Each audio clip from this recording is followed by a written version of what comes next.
Assalamualaikum warahmatullahi wabarakatuh. Perkenalkan, nama saya Ilham Ansis Abidin dengan NIM 20203862202065 akan membacakan materi tentang perpajakan. Adapun materi yang akan saya sampaikan: pertama, sejarah pemungutan pajak; 2, sejarah perpajakan di Indonesia; 3, dasar sistem pajak; 4, sistem perpajakan; 5, kepatuhan perpajakan. Sejarah pemungutan pajak. Pada tahun 509 sampai 27 sebelum Masehi, ada beberapa pungutan yang diwajibkan kepada rakyatnya dengan sebuah tan di Roma, seperti censor, quaestor, dan jenis pungutan lainnya. Pajak langsung tributum dipungut pada zaman perang terhadap penduduk Roma sampai tahun 167 sebelum Masehi. Setelah abad kedua, penguasa Roma mengandalkan pajak tidak langsung yang disebut vegetalia seperti purtoria, yakni pungutan atas penggunaan pelabuhan. Di zaman Julius Caesar dikenal dengan centesima ratum venalium, yakni sejenis pajak penjualan dengan tarif 1% dari omset penjualan.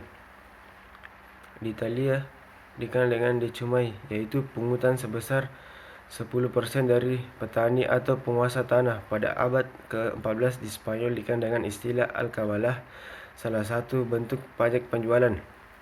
Di benua Amerika, setelah benua tersebut menjadi koloni Inggris, penduduk koloni mempunyai kewajiban membayar berbagai pungutan kepada pemerintah kolonial Inggris, yang kemudian waktu menjadi penyebab revolusi Amerika, yaitu setelah diundang-undangkannya The Stamp Act 1765 dan The Thousand Act 1767. The Stamp Act merupakan undang-undang yang mewajibkan setiap penduduk koloni tersebut untuk membayar pajak atas pembelian koran, kartu judi, dado, dan akte perkawinan. The Thousand Act merupakan pemungutan terhadap teh, kertas, cat, dan kartu. Sejarah perpajakan di Indonesia. Pada masa kerajaan, pajak sudah ada sejak lama, termasuk di Indonesia. Pajak di Indonesia sudah diperlakukan sejak zaman kerajaan. Pada zaman kerajaan hingga penjajahan, pungutan yang diperlakukan bersifat memaksa. Zaman kerajaan, pungutannya adalah upeti kepada raja sebagai persembahan yang dianggap sebagai wakil Tuhan. Ada timbal balik dengan rakyat yang membayar upeti tersebut, di mana rakyat mendapat jaminan dan ketertiban dari raja. Upeti merupakan instrumen bagi penguasa raja-raja yang merasa lebih kuat untuk menunjukkan, menegaskan, dan mempertahankan kekuasaan atas raja-raja yang lebih lemah. Masa kolonial. Ketika masuk era kolonial oleh Belanda dan bangsa Eropa, pajak mulai dikenal. Pajak yang diterapkan itu seperti pajak rumah, pajak usaha, sewa tanah, maupun pajak kepada pedagang. Itu diperlakukan pada 1839. Adanya sistem itu membuat masyarakat merasa berat dan terbebani, apalagi tidak ada kejelasan dan banyak penyelewengan oleh pemerintah kolonial waktu itu. Pada masa kolonial saat itulah mengenal sistem perpajakan modern. Pada 1885, pemerintah kolonial Belanda membedakan besar tarif pajak berdasarkan kewarganegaraan wajib pajak. Masa kemerdekaan. Pada masa kemerdekaan, pajak dimaksudkan oleh Undang-Undang 1945 Pasal 23 pada sidang BPUKI. Pasal itu berbunyi segala pajak untuk keperluan negara berdasarkan undang-undang. Dalam ekonomi modern, pajak merupakan sumber pendapatan pemerintah yang paling penting. Pajak berbeda dengan sumber pendapatan lain karena merupakan pungutan wajib dan tidak terbatas. Biasanya uang dari hasil pajak tersebut akan dikembalikan lagi ke masyarakat dalam bentuk lain melalui layanan publik, pembangunan infrastruktur, maupun untuk kesejahteraan masyarakat. Asas pajak. Asas domisili. Menurut asas domisili, pajak akan dikenal ke seseorang apabila orang yang bersangkutan merupakan berdomisili di negara tersebut. Jika kasusnya adalah badan usaha, maka badan usaha tersebut akan dikenakan pajak jika berkedudukan di negara tersebut. Asas domisili juga berhak mengenakan pajak kepada wajib pajak tanpa mempertimbangkan asal sumber pendapatan pihak tersebut. Selain sumber perpajakan, asas domisili juga tidak memilih kewarganegaraan dari wajib pajak yang bersangkutan. Asas sumber, sesuai dengan namanya, negara yang menganut asas sumber akan mengenakan pajak atas penghasilan yang diterima seseorang atau badan dari sumber-sumber yang berada di sebuah negara. Oleh karena itu, wajib pajaknya tidak dipermasalahkan, karena yang jadi masalahnya adalah objek pajak yang berasal dari negara tersebut. Contohnya adalah penghasilan yang didapat tenaga kerja asing yang bekerja di Indonesia akan dikenakan pajak oleh pemerintah Indonesia. Asas kebangsaan. Dalam asas kebangsaan, landasan mengenai pajak adalah status kewarganegaraan dari orang atau badan yang memiliki penghasilan. Asal kebangsaan tidak mempermasalahkan asas dari penghasilan yang dikenakan pajak tersebut. Selain itu, asas ini juga enggak mempermasalahkan domisili dari pihak yang dikenakan pajak tersebut. Sistem perpajakan.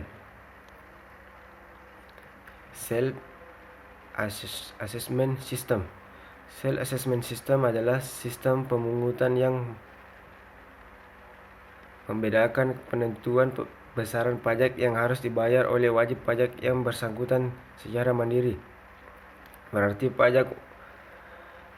wajib pajak berperan aktif dalam perhitungan, pembayaran, serta pelaporan pajak ke kantor pelayanan pajak atau KPP, atau dengan sistem administrasi resmi dari pemerintah.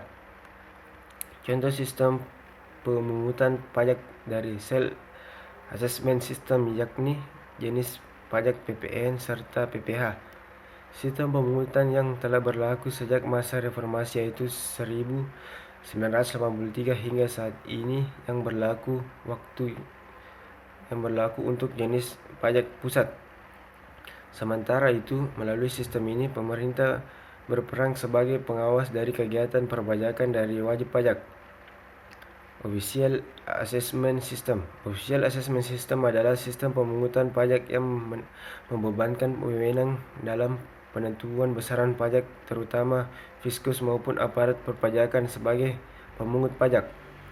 Dengan sistem Official Assessment, wajib pajak memiliki sifat pasif dan pajak terutang pun ada ketika fiskus mengeluarkan surat ketetapan pajak.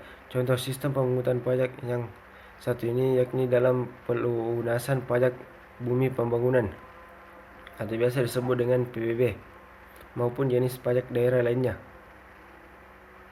Withholding System. Withholding System adalah sistem pemungutan yang memberikan otoritas kepada pihak ketiga dalam menentukan besaran pajak, terutama wajib pajak. Pihak ketiga yang dimaksud bukan berasal dari pemerintah maupun wajib pajak yang bersangkutan. Contoh sistem pemungutan pajak dengan sistem yang satu ini yakni pemotongan penghasilan karyawan oleh bendahara instansi terkait. Dengan begitu, karyawan tak perlu ke KPP untuk melakukan pembayaran atas pemotongan pajak tersebut. Kepatuhan pajak. Kepatuhan wajib pajak merupakan sebuah tindakan yang mencerminkan patuh dan sadar terhadap ketertiban dalam kewajiban perpajakan wajib pajak dengan melakukan pembayaran dan pelaporan atas perpajakan massa dan tahanan dari wajib pajak yang bersangkutan, baik untuk kelompok orang atau modal sendiri sebagai modal usaha sesuai dengan ketentuan perpajakan yang berlaku. Kriteria kepatuhan wajib pajak berdasarkan Peraturan Menteri Keuangan Nomor 74 PMK.03/2012 bahwa kriteria kepatuhan pajak adalah: A. Tepat waktu dalam menyampaikan SPT. B. Tidak mempunyai tunggakan pajak untuk semua jenis pajak, kecuali telah memperoleh izin untuk mengangsur atau menunda pembayaran pajak. C. Laporan keuangan diaudit oleh akuntan publik atau lembaga pengawasan keuangan pemerintah dengan pendapat wajar tanpa pengecualian selama 3 tahun berturut-turut. Dan D. Tidak pernah dipidana karena melakukan tindak pidana di bidang perpajakan berdasarkan putusan pengadilan yang telah mempunyai kekuatan hukum tetap dalam jangka waktu 5 tahun terakhir. Indikator kepatuhan pajak. Adapun indikator kepatuhan pajak menurut Siti Kurnia Rahayu 2010 100-139 yaitu A. Wajib pajak yang mengisi dengan jujur, lengkap, dan benar surat pemberitahuan SPT sesuai ketentuan. B. Menyampaikan SPT ke KPP sebelum batas waktu berakhir. Sekian video penjelasan dari saya. Wassalamualaikum warahmatullahi wabarakatuh.